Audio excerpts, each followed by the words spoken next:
Salut tout le monde, ici iPhone THQ. Aujourd'hui, je vais vous montrer comment réparer votre Cydia.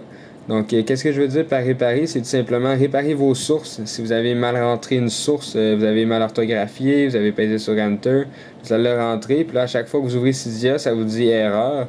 Par exemple, vous avez rentré une source, puis là, maintenant, un hors service ou défectueuse. Donc, je vais vous montrer comment la réparer, réparer votre Cydia.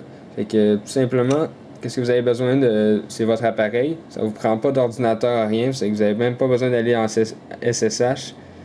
Donc, c'est juste deux paquets à installer sur Cydia. Donc, qu'est-ce qu'on va faire? On va ouvrir Cydia. C'est vraiment pas compliqué, c'est pas long. Il s'agit juste de savoir comment. Puis une fois que c'est fait, vous allez pouvoir toujours utiliser ça si vous vous êtes trompé dans un URL à rentrer. Donc, qu'est-ce qu'on fait une fois que Cydia est ouvert? Donc, je vais vous montrer qu'est-ce que ça fait. Donc, si je vais dans Changes, puis je vais refresh, ça va faire le updating database, tout le kit. À un moment donné, ça va dire erreur. On va voir dans pas trop long.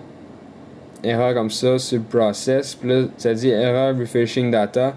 Puis là, vous avez des erreurs comme ça. Puis là, ça fait une semaine que à chaque fois que vous ouvrez Cydia, il y a des erreurs comme ça. Puis là, vous êtes tanné. Donc là, vous regardez les sources, c'est quoi? Là, ça dit applenews.com, il y a une erreur. repo.co.co.cc, il y a une erreur. Donc, Apple News, donc c'est ces deux sources-là, repo.co. Donc, je veux supprimer ces deux sources-là. Mais quand je fais OK, là, je dis ah, OK, c'est cool, je vais aller les supprimer. Donc, je vais aller dans Gérer, Sources, puis je vais les supprimer tout simplement. Je vais vous montrer qu'est-ce que ça fait quand on va dans Gérer. Donc, si je vais dans Gérer, Sources, je regarde ici, puis là, je les vois pas. Les deux, Apple News puis repo.co, je suis pas capable de les supprimer. Celle-là est incorrecte, hypothesepro.org, puis là, je suis capable de la supprimer, elle, mais je veux pas la supprimer, je vais la garder, bien sûr. Donc, c'est ça, fait que je vais vous montrer comment les enlever sans avoir besoin de jouer dans Cydia ou par SSH. Donc, qu'est-ce qu'on va faire? C'est qu'on va ajouter la source apt.hypothesepro.org. Donc, on fait Edit, Add.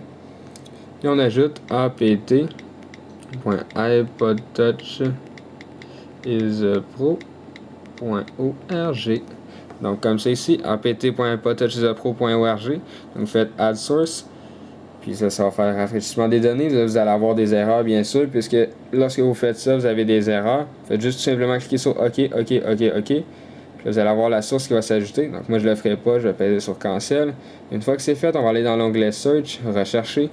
Puis on va marquer Mobile Terminal. Donc M-O-B-I-L-T-E-R. Oups, je l'ai mal marqué. Donc Mobile Terminal, comme ça ici.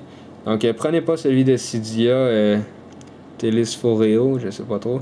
Prenez pas celui-là parce qu'il n'est pas compatible iOS 4. Dans le fond, il s'installe, mais lorsque vous lancez l'application, il crash puis il retourne sur le Springboard. Donc, prenez celui-là d'Hypothèse Pro. Donc, vous cliquez là-dessus. C'est Mobile Terminal pour le firmware 4.0 ou plus. Donc, c'est la version 4.2.6. Vous faites installer confirmer, ça va s'installer tout seul. Ensuite, vous faites retour à Cydia. Puis, vous allez installer Cyfix. Donc, Cyfix Script, c'est sur Cydia aussi. C'est de Hypothèse Pro, je veux dire. Donc, vous cliquez là-dessus. Mais si vous voulez avoir un petit peu d'informations sur qu'est-ce que ça fait, j'ai mis un court paragraphe ici pour vous expliquer, dans le fond, qu'est-ce que ça fait. Puis, je vais vous montrer dans la vidéo, dans le fond, qu'est-ce que ça fait. Donc, faites installer, confirmer. Puis, ça va installer tout simplement Cyfix. Donc, c'est juste un script. C'est pour le faire fonctionner avec Mobile Terminal. Donc, une fois que c'est fait, vous faites retour à Cydia. Vous pèsez sur le Home button pour revenir sur le Springboard. Là, vous assurez que Cydia ne roule pas en background ou en arrière-plan. Donc, si j'ai le multitâche de Apple, je double-clique sur le Home button. Et je vais supprimer Cydia ici. C'est bien important. Puis, sinon, pour être sûr, si j'ai SB Settings, je peux toujours aller voir dans les processus. Puis là, je vois Cydia ne roule pas. Donc, c'est bien parfait. Donc ensuite, qu'est-ce qu'on va faire? On va ouvrir Mobile Terminal. Puis c'est là qu'on va rentrer nos lignes de commande pour supprimer nos sources défectueuses. Donc moi, je vais supprimer Apple News puis repo.co. repo.co.com, chose de genre. Donc, qu'est-ce que je fais? Je vais rentrer, je vais me connecter dans mon répertoire de mon iPhone ou mon iPod Touch. Donc, je vais marquer SURoot. Donc, comme ça ici, SURoot, je pèse sur Enter. Ça va vous demander votre password. Donc, soit vous l'avez changé ou c'est le password par défaut. Si c'est le password par défaut, c'est tout simplement Alpine. Sinon, vous rentrez votre password personnalisé. Donc, ALPINE. Donc là, c'est normal, il va y avoir rien de marqué. Vous faites simplement cliquer sur Retour. Ça va se connecter, ça va vous demander de rentrer une ligne de commande. Donc avec SciFix, il y a plusieurs lignes de commande. Donc je ne vous les montrerai pas toutes, je vais juste vous montrer l'essentiel. Deux lignes de commande que je trouve qui sont essentielles. Sinon, vous pouvez rentrer SciFix espace -H. Donc si vous rentrez ça, SciFix espace -H, et vous pèsez sur Enter, ça va tout simplement vous rentrer toutes les lignes de commande possibles que vous pouvez rentrer. Il y en a 5 à rentrer. Dans le fond, ça permet de faire d'autres choses avec SciFix. Mais nous, on a tout simplement besoin de 2 lignes de commande. Donc SciFix-L, ça c'est la première qui est utile selon moi. Donc si on rentre ça, puis on fait Return, ça va tout simplement vous faire une liste de vos sources qui sont là. Donc Apple News, ça, je l'avais plus. À cause qu'elle est défectueuse, apt.apotechsepro.org, celle-là je la garde. repo.co.cc, celle-là je la supprime, elle n'est pas bonne. Puis ces 4-là, je vais les garder. Donc ça, c'est tout simplement pour avoir une liste. Donc ça le dit dans la lettre ici, L pour liste. Donc ici, je peux rentrer une autre ligne de commande pour les supprimer. Donc SciFix espace-D. Ça, c'est pour supprimer. Donc D, je crois que c'est pour delete, pour supprimer. Donc je fais return. Là, ça va nous sortir encore une liste avec un numéro en face encore. Puis là, ça dit dans le bas, please enter the numbers corresponding to the repository you want to remove. Donc, entrez le numéro que vous voulez. Entrez le numéro que vous voulez pour supprimer les sources. Donc, le numéro, c'est celui qui se trouve devant votre source en haut qui s'est montré dans la source, dans la liste. Puis là, ça vous dit séparez vos numéros par un espace. Donc, lorsque vous rentrez un numéro, il faut faire un espace. Donc, là, je veux supprimer la 1 et la 3, moi. Donc, je vais rentrer un espace 3. Là, faites attention, faites pas d'erreur, parce que si vous faites une erreur puis vous pèsez ici sur le backspace, ça va tout simplement pas fonctionner. Ça va marquer des H avec un petit chapeau.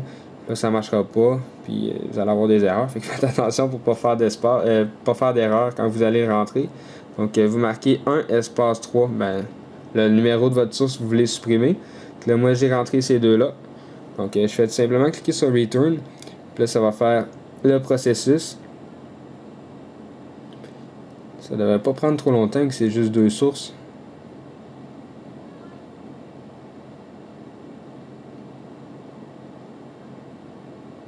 Et voilà. Donc là, ça fait le processus. Ça dit suppression de applenews.com/apt. Donc ça s'est bien supprimé. Là, ça devrait faire l'autre.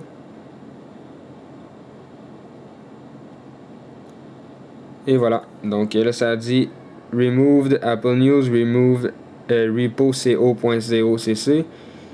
Là ici, ça dit la liste qui reste maintenant. Donc il reste les 5 sources essentielles que j'ai besoin. Donc ensuite, vous pouvez tout simplement quitter Mobile Terminal. Puis lorsque vous allez relancer Cydia, donc votre Cydia devrait fonctionner correctement. Donc si on attend le loading data, ensuite on va aller dans Changes et on va faire le rafraîchissement des données. Ça va faire Updating Database. Et là, il ne devrait pas avoir d'erreur. Et voilà. Donc là, ça fait le Reloading Data. Puis dans le fond, c'est ça, il n'y a pas d'erreur. Puis une fois que le Loading Changes est fait, si je vais dans Manage Sources, ici j'ai encore les mêmes choses que tout à l'heure, mais j'ai plus d'erreur. Donc dans le fond, c'est ça. C'était pour vous montrer comment réparer votre Cydia. Enlever les sources qui sont plus nécessaires, qui sont défectueuses, hors service. Dans le fond, c'est ça. Là, juste vous montrer comment enlever vos sources. Donc, c'était iPhone THQ. N'oubliez pas de vous abonner à mon canal de YouTube juste en cliquant en haut sur le bouton s'abonner. Et cela va vous permettre de recevoir toutes les vidéos que je vais mettre en ligne. Et visitez aussi le site internet iPodtouchesapro.com. Merci beaucoup. Au revoir.